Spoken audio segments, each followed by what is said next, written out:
സുഹൃത്തുക്കളെ എല്ലാവർക്കും നമസ്കാരം. സ്റ്റേറിംഗ് സ്റ്റോറിലേക്ക് എല്ലാവർക്കും സ്വാഗതം. ഇന്ന് ഞാൻ യൂണിഫോം ഒന്നും ഇട്ടിട്ടില്ല കേട്ടോ, ക്ഷമിക്കണം. ഇന്ന് നോമ്പ് തുറക്കെല്ലാം കഴിഞ്ഞ് പെരുന്നാളാണല്ലോ. അപ്പോൾ ഒരു നോമ്പ് തുറയ്ക്ക് എന്നെ വിളിച്ചിട്ടുണ്ട്, ഒരു സ്വാഗതം വിളിച്ചതാണ്. അപ്പോൾ ഞാൻ ഇന്ന് ഈദ് മുബാറക്കാണ്, പിന്നെ മോളുടെ ബർത്ത്ഡേ ഒക്കെ ആയിരുന്നു. അതുകൊണ്ട് ഞാൻ യൂണിഫോം ഇട്ടിട്ടില്ല, ക്ഷമിക്കണം. ഞാനൊരു ചെറിയൊരു അനുഭവം പറയാം. കുറേ കാലങ്ങൾക്ക് ഒരു 7 വർഷങ്ങൾക്ക് മുമ്പ് അന്ന് ഞാൻ ടാക്സി ഓടിക്കുന്നത് എൻ്റെ കയ്യിൽ ഇന്ത്യക്ക് വരുന്നതിന് മുമ്പ് ഒരു അംബാസഡർ കാറിലായിരുന്നു. അന്ന് സ്റ്റിയറിംഗ് ഗിയറൊക്കെ ആയിരുന്നു. ലാസ്റ്റ് ഓപ്ഷനിൽ വരുന്ന ഒരു അംബാസഡർ കാറായിരുന്നു. പണ്ട് ടാക്സി മുഴുവനും അംബാസഡർ കാറുകളായിരുന്നു.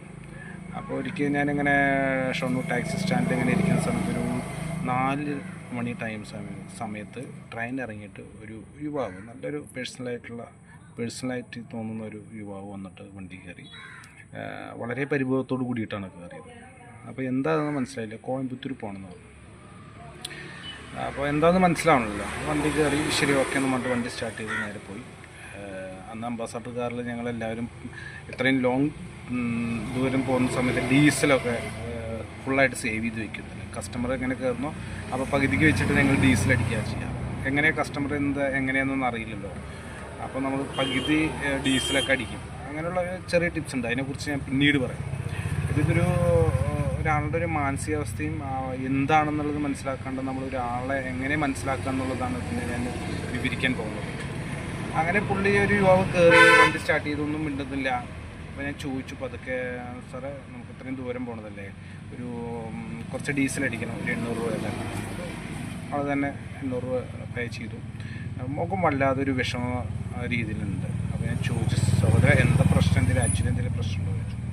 അപ്പോൾ ആൾ പറഞ്ഞതെന്താ വെച്ച് കഴിഞ്ഞാൽ, ഞാനിപ്പോൾ ഒരു വളരെ വിഷമഘട്ടത്തിലാണ്. എനിക്ക് കോയമ്പത്തൂർ ഗംഗ ഹോസ്പിറ്റലിലേക്ക് എത്തണം. ഇവരുടെ ഫാമിലി ഊട്ടിക്ക് ടൂർ പോയതാണ്. അപ്പോൾ വണ്ടി സ്കിഡായി. അങ്ങനെ വണ്ടി പറഞ്ഞപ്പോൾ ഇയാളുടെ യുവാവിൻ്റെ ഫാദറിൻ്റെ കാല് കട്ടായി, ബ്ലഡെല്ലാം കോട്ടായിപ്പോയി. ഊട്ടിയിൽ നിന്ന് ഗംഗ ഹോസ്പിറ്റലിലേക്ക് വരുന്ന സമയം അത്രയും ടൈം വരുമ്പോൾ വളരെ കോമൺ സ്റ്റേജായിരുന്നു. അപ്പോൾ ഡോക്ടറുടെ നിർദ്ദേശം കാല് കട്ട് ചെയ്യണം. ഇദ്ദേഹത്തിൻ്റെ ഒരു ഉപ്പിന് വേണ്ടിയിട്ടാണ്, ഇദ്ദേഹത്തിൻ്റെ ഒരു സിഗ്നേച്ചറിന് വേണ്ടിയിട്ടാണ് അവർ കാര്യം നോക്കുന്നത്. അപ്പം ഞാൻ അവിടെ ചെന്നിട്ട്, ഈ യുവാവ് അവിടെ ചെന്നിട്ട് വേണം ആ ഓപ്പറേഷൻ തിയേറ്ററിൽ കയറി. അപ്പം അങ്ങനെ ഒരു അനുഭവം വന്നപ്പോൾ ആൾക്ക് മാനസികമായിട്ടൊരു ആരോഗ്യം കൊടുക്കാൻ ഞാൻ അവരുടെ കൂടെ നിന്നു.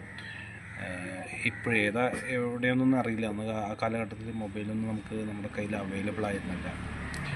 അങ്ങനെ ഈ യാത്രയിൽ ഒരു മാനസികമായിട്ടൊരു ആരോഗ്യം കൊടുക്കാനും അവരുടെ ആ വിഷമം എന്നോട് ഒരുപാട് കാര്യങ്ങൾ അവരുടെ ഫാമിലിയെക്കുറിച്ച് പറയുകയും ചെയ്തു, പൊട്ടിക്കരയുകയൊക്കെ ചെയ്തു. അങ്ങനെയുള്ള ഒരുപാട് അനുഭവങ്ങൾ നമുക്ക് പങ്കുവയ്ക്കാനും നമ്മൾ അവരുടെ ഒരാളായി മാറാനും ഈ ഒരു ഫീൽഡ് അതിഭയങ്കരമായൊരു ഫീൽഡ് തന്നെയാണ് ടാക്സി ഫീൽഡ്. ഇനി അടുത്ത ടിപ്സുമായിട്ട് ഞാൻ